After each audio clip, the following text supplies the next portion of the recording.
रात को शादी, हाथों पर मेहंदी सजाए, दोपहर को ही धरने पर बैठी दुल्हन। वजह जानकर दंग रह जाएंगे आप। अपनी जमीन पर जबरन कब्जे का आरोप लगाते हुए दुल्हन वंशिका अपने परिवार के साथ धरने पर बैठ गई। रविवार रात को ही उसकी शादी होनी थी। विरोध को देखते हुए फिलहाल एनएचएआई की टीम लौट गई, मगर परिवार शाम तक धरने पर डटा रहा। उत्तर प्रदेश के बागपत में शहनाइयों की गूंजने वाली थी, तभी अचानक नारेबाजी के साथ कब्जा करने प्रशासन की टीम आ गई।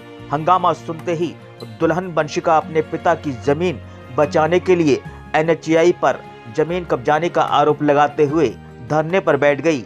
विरोध को देखते हुए अधिकारी फिलहाल तो लौट गए। रविवार रात को ही अंशिका की शादी थी, मगर शाम तक परिवार धरने पर ही डटा रहा। यूपी के जनपद बागपत में बलौद शहर कोतवाली क्षेत्र के बिजरौल जलालपुर गांव के बीच यशपाल पुत्र बलवान सिंह की 1 बीघा जमीन है। दिल्ली देहरादून इकोनॉमिक कॉरिडोर निर्माण में इस जमीन का अधिग्रहण किया जाना है। यशपाल और उनकी बेटी वंशिका का आरोप है कि इस जमीन पर जबरन कब्जा किया जा रहा है। इसमें उनकी सहमति नहीं है। उन्होंने बताया कि 3 साल पहले उनकी कुछ जमीन ली जा चुकी है। अब इस बची हुई 1 बीघा जमीन पर उन्होंने गेहूं की फसल बो रखी है। रविवार को वंशिका की शादी मुजफ्फरनगर के आदित्य के साथ होनी थी। रात का प्रोग्राम था। दिन में पता चला कि एनएचएआई के अफसर उनकी जमीन पर कब्जा लेने के लिए पहुंच गए।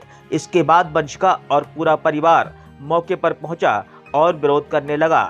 दिल्ली देहरादून इकोनॉमिक कॉरिडोर पुल के नीचे परिवार के साथ वंशिका धरने पर बैठ गई।